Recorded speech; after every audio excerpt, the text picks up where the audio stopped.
você já ouviu falar em anti-maskers? Pois é um grupo pequeno, mas muito barulhento, que luta contra o uso de máscaras para proteção contra a Covid-19. Eles dizem que a obrigatoriedade é ditatorial, arbitrária, nazista, uma forma de escravidão e várias outras bobagens. Só que o uso de máscara é obrigatório em muitos lugares e dá multa para quem não usar. Então, olha o que eles fizeram nos Estados Unidos, por exemplo. São máscaras de rendinha, de crochê, de tricô, algumas até sexys. As leis falam que você tem que usar a máscara, mas não diz de que material ela precisa ser feita. Foi a esta brecha que o pessoal se apegou. Marlis, eu conheço o meu país, principalmente este atual país, e posso dizer uma coisa com tranquilidade. Se uma ideia idiota ganha força nos Estados Unidos, ela logo será importada para o Brasil. A gente já pode se preparar para ter aqui nosso próprio movimento anti-masker? Já tem, né, Tabet? Isso já está acontecendo, é um posicionamento político, a gente viu isso acontecer em relação ao isolamento, ao uso ou não da cloroquina. A gente viu ontem o presidente Jair Bolsonaro saudando a cloroquina, falavam tanto da saudação da mandioca, mas a gente consegue realmente se superar nas coisas que acontecem aqui. Isso que está acontecendo nos Estados Unidos vai chegar com força. Já temos alguns episódios. Agora, é uma questão que já deveria ter sido contornada, mas não vai ser. E, na verdade, nem é uma novidade. Eu estava lendo um artigo bem interessante do Nabil Bonduki. Ele fala que lá em 1919, no auge da gripe espanhola, na Califórnia surgiu um grupo exatamente assim, contra o uso das máscaras e apelando para esses mesmos, pelos, enfim, direitos individuais e tal. Então, assim, lá atrás dava até para entender, porque talvez tivesse um problema de disseminação de informação, que as pessoas não tivessem, enfim, consciência da importância do uso das máscaras, enfim, uma questão de pensar no coletivo, de ter empatia, mas a gente está vivendo isso em 2020 e isso vai piorar, porque enquanto a gente não tiver vacina, enquanto não tiver, enfim, uma solução para tudo isso aí, a gente vai ver episódios cada vez mais patéticos acontecer de pessoas se recusando a usar máscara e não só se colocando em risco, mas colocando em risco outras pessoas que podem estar seguindo as leis. Vai ter que acontecer o quê? Essa lei vai ter que ser reformulada, vai ter que vir um adendo aí para dar exatamente a descrição, sabe? A gente vai ter que ter um Estado muito mais paternalista para dizer exatamente como uma pessoa tem que se comportar, que tipo de máscara ela tem que vestir. É triste. A gente não vai ter esse governo paternalista, porque esse governo paternalista ele gosta dos filhos dele, né? E os filhos dele não gostam de usar máscara. Mas o movimento brasileiro anti-máscara já tem seu representante, aliás, bem patético, como bem disse a Marilis, o desembargador do Tribunal de Justiça de São Paulo, Eduardo Siqueira, que em junho recebeu 37 mil reais de rendimento líquido. Ele fez esse escândalo por causa de uma multa de 100 reais em Santos, no litoral paulista. Roda o VT. Finalizando 13 horas. Delbel? 13 horas.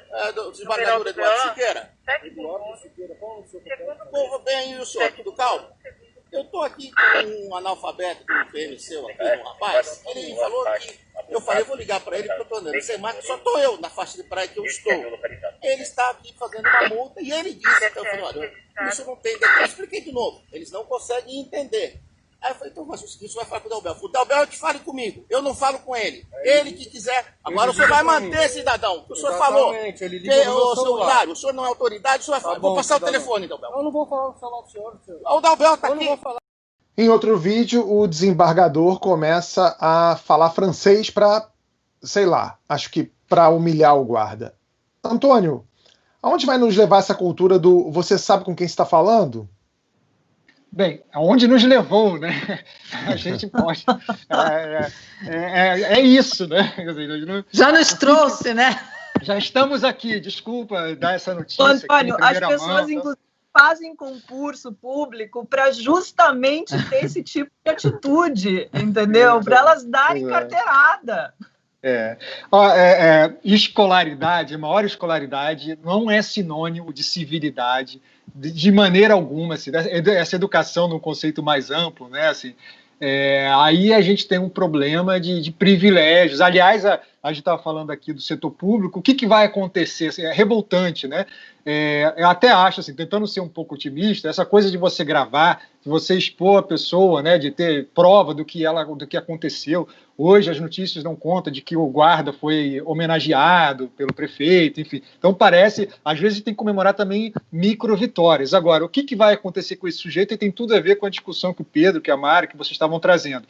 Ele provavelmente, olha que punição, ele, no pior das coisas que pode acontecer com ele vai ser aposentado integralmente, ele vai ter seus vencimentos integrais, ele vai ser aposentado. Assim, até eu quero fazer isso na rua, vou pedir para o fiscal, por favor, me grava aqui, que eu quero também poder me aposentar agora. Não, Antônio Góes, você não.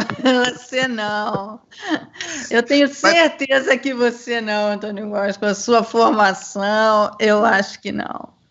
Deixa eu só fazer uma observação. Tem o Josias de Souza, que escreveu uma coisa super interessante na coluna dele no UOL. Ótimo. Entre ontem e hoje. Porque a observação do Josias é o seguinte: o celular pode acabar com o homem cordial. O conceito sociológico lá do Sérgio Buarque, lá atrás, anos 30, do homem cordial, que as pessoas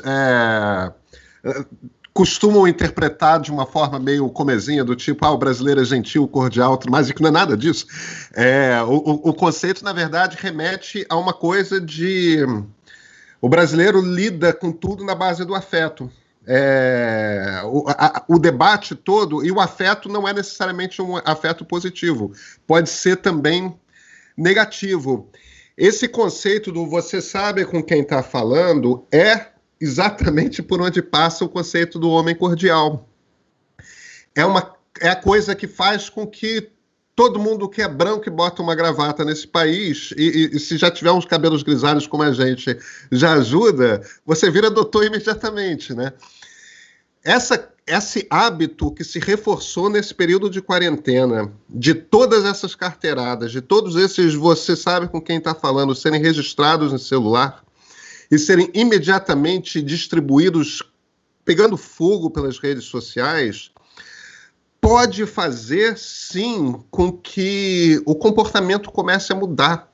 Porque aí deixa de ser aquela relação no privado em que o homem da elite pode se virar para alguém que ele considere subalterno e falar, ponha-se no seu lugar. Porque ele nunca mais está no privado para fazer mais isso. Então, olha... Apesar de o pior que possa acontecer com o desembargador Siqueira seja ele ser aposentado com o total dos seus rendimentos, a médio e longo prazo, uma das piores pragas do Brasil pode vir a encontrar seu fim, sim. Acho que temos motivos, nesse caso, para sermos otimistas. Gente, mas deixa eu só sabe o que me chama a atenção? Eu concordo totalmente com o que você falou, mas eu fico pensando, não é de hoje que a gente tem celulares gravando o comportamento das pessoas e essas imagens irem parar nas redes sociais, as pessoas serem cobradas pelos seus atos. Eu fico muito chocada, porque há 2 semanas a gente teve o Cidadão Não também, Engenheiro Sou Melhor do que Você. Essas pessoas sabiam que estavam sendo gravadas. No caso do desembargador, a mesma coisa, ele sabia que ele estava sendo gravado. Então, assim, eu acho que isso pode acontecer de fato, Pedro, mas eu ainda acredito que vai ser um longo caminho para uma mudança de comportamento real das pessoas, porque não me parece que a maioria delas está preocupada ou acha de fato que vai ter algum revés por conta do seu comportamento. Mas eu não discordo de você não, Marilis. A maioria dessas pessoas, de fato, mesmo estando sendo filmadas, não está passando pela cabeça delas que elas vão ser punidas. Mas conforme os episódios de punição se acumulam, é a partir daí que a gente pode vir ou não assistir algum tipo de mudança. Gente, Esse tipo de comportamento é um dos comportamentos chaves por trás do processo de desigualdade. Porque isso é, em essência, brasileiro que considera que existe cidadão de primeira classe e cidadão de segunda classe. Isso é, em essência, o troço que faz com que o engenheiro formado ache que ser chamado de cidadão é ofensa. Entendeu? Porque cidadão quer dizer estar igual. Ele tem razão no lado dele. O raciocínio que ele fez é impecável. Cidadão é ser igual ao outro. Cidadão, não, eu sou engenheiro. Entendeu? Então, esse é um traço fundamental que tem que ser transformado no Brasil.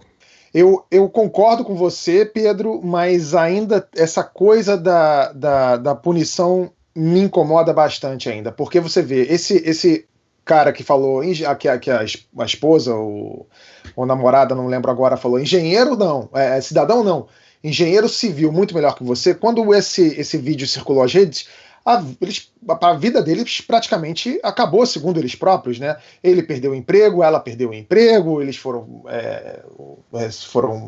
maltratados nas redes sociais, foram espizinhados, etc. Houve uma punição para aquilo que a gente pode até discutir se houve um exagero ou não, se isso esbarrou no linchamento virtual ou não, enfim. Mas eles se sentiram punidos ali. Quando esse desembargador, o pior que pode acontecer com ele é ele parar de trabalhar e continuar ganhando integralmente o seu salário, não existe maior punição para ele, além de uma vergonha que ele está passando aí, que daqui a pouco ele não vai estar nem mais ligando para isso. Eu acho que, sobretudo, as carreiras políticas e do judiciário, a gente precisa ter uma mudança aí para que esse tipo de profissional seja exemplarmente punido quando for o caso. Eu argumentaria com você, Tabet, o seguinte: eu só botaria as carreiras ligadas ao judiciário e ao Ministério Público nessa lista. As dos políticos não está mais fácil assim, não. Entendeu? A coisa tá. A gente pode discutir e devemos discutir os muitos abusos da Lava Jato. Agora, ser político e achar que isso te garante algum tipo de autoridade, ser empresário e achar que isso te garante algum tipo de autoridade, pode ser que a gente tenha passado por um surto e que isso desapareça e nunca mais político venha a ser punido no Brasil. Eu não tenho impressão de que isso é verdade. Agora, existe uma carreira que vem em todo esse processo se mostrando, sim, duas carreiras, que vem se mostrando, sim, incapazes de serem tocadas, incapazes de serem transformadas e de um corporativismo que ainda mete medo em todo mundo. Não é do político, não é do grande empresário. São essas duas carreiras, a do Ministério Público e a de juiz de carreira. Pois é. Agora, pessoal, se puder só Antônio. fazer só um adendo, assim, que eu acho que também é bom destacar outro lado positivo, que foi o comportamento do fiscal, do servidor público. A gente está falando de servidor público aqui, né? O comportamento desse fiscal da Guarda Municipal de Santos e o comportamento do fiscal da Prefeitura do Rio foram impecáveis. A gente falou aqui da necessidade do serviço público, de ter mais eficiência. Estão aí dois exemplos de pessoas que souberam reagir sem agressividade, fizeram exatamente o que tem que se fazer. Então, a gente, de vez em quando, a gente tem que achar algum motivo de otimismo também nesse país, né? É verdade, foi impecável. Aliás, acho que agora tem que todo mundo se filmar, porque guarda municipal, quando está filmando o colega é exemplar e o desembargador é um pusilânime. Agora, quando é a polícia militar lá com um homem negro abordando também, se não é a outra pessoa negra na comunidade filmando, a gente vê como a polícia age.